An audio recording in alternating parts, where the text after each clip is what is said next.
আমি বরাবরের মতো সিলেটবাসীর কাছে কৃতজ্ঞ। কারণ আমার উদ্যোক্তা জীবনটা শুরু হয়েছিল সিলেটবাসীকে দিয়ে। সিলেটবাসী ছিল আমার উদ্যোক্তা জীবনের হচ্ছে ১ম অর্ডার নেপালি সাগরগোলা চারা ১,০০০।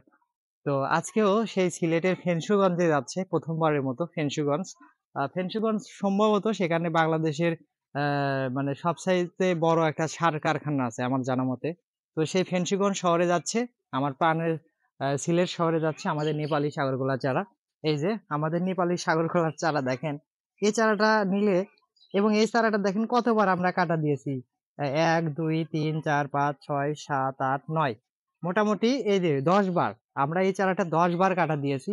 তো এই চারাগুলো লাগানোর জন্য সবচেয়ে পারফেক্ট আমাদের এই জমিতে আপনার এরকম চারা ছিল। এজন্য চাচার ভাগ্য ভালো পাচ্ছে চারাটা। কারণ এইরকম চারা সচরাচর মানে হয় না। এটা একটা ব্যতিক্রমী চারা। তো ফেঞ্চিগঞ্জের বাসীর ভাগ্যটাই আজকে ভালো। তো দেখেন আমাদের আরো এই যে চারাগুলো উঠাইছি, সবগুলো শুধু যে ভাববেন যে উজ্জ্বল ভাই একটা চারা দেখাচ্ছে এরকম না। আমাদের সবগুলো নেপালি সাগরকলার চারাই দেখেন বেশ মোটা, মোটা এবং এই যা দেখেন চারার কোয়ালিটি সবচেয়ে বেস্ট কোয়ালিটির চারা হচ্ছে এটা।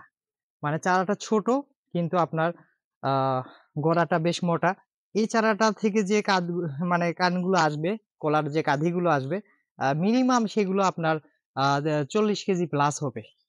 আ এগুলো হচ্ছে নেপালি সাগরকলা। এগুলো হচ্ছে পাকলে হলুদ কালার হয়। তো আমরা দীর্ঘ ৩ বছর আমরা এই অনলাইনে ব্যবসা করতেছি। আ নেপালি সাগরকলার চারার।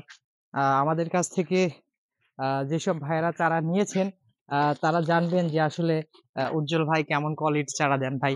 নিজে কাজ করলাম। লেবার সংকট। তো এখন ধান কাটা এলাকার কাজ চলতেছে। এজন্য লেবার পাওয়া যাচ্ছে না ভাই। নিজে পরিশ্রম করতে হবে। আপনি যত বড়ই উদ্যোক্তা হন না কেন, যত বড়ই বাগানি হন না কেন, আপনি যদি নিজে প্রপার ভাবে পরিশ্রম না করতে পারেন, এই যে আমি এখানে মোটামুটি ৫০ টা চারা উঠাইলাম। তো ৫০ টা চারা উঠাইতে বোধহয় আমার সময় লাগছে ১৫ মিনিট। তো আমি যত ফাস্টলি চারা উঠাবো তত ফাস্টলি একজন আপনার আমার লেবার উঠাইতে পারবে না। কারণ এই কাজের দক্ষতাটা আমার বেশি।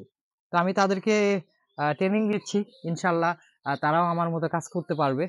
আর এভাবেই সিলেট, বরিশাল, খুলনা সরি আজকে পিরোজপুরে যাচ্ছে। পিরোজপুর সদরেও যাচ্ছে আ ৫০ টা সাগরকলা চারা। আ সেই সেই ভাই নিচ্ছেন হচ্ছে আমাদের বগুড়া ক্যান্টনমেন্টে আছেন সেই ভাই। তো তিনি আমার কাছ থেকে নিচ্ছেন। ইতিপূর্বেও নিয়েছেন, আবার নিচ্ছেন। তো এইভাবেই মানে বাংলাদেশের প্রতিটা জেলা, প্রতিটা থানা, প্রতিটা ইউনিয়ন, প্রতিটা গ্রাম সব জায়গায় স্বপ্ন অঙ্কুর ছড়ে যাবে। একদিন স্বপ্ন অঙ্কুর বাংলাদেশের মানে ১ থেকে মানে ১০ এর মধ্যে থাকবে এরকম একটা যেন প্রতিষ্ঠান করতে পারি সেই দোয়াটা আপনারা করবেন। আমি আপনাদের কাছে দোয়া চাই। মানুষের দোয়ায় একজন মানুষ মানে আল্লাহ চাইলে তাকে অনেক সম্মান দান করতে পারে এবং এই এনাফ। তো ভালো থাকবেন সবাই। আমার স্বপ্ন অঙ্কুরের সাথে থাকবেন।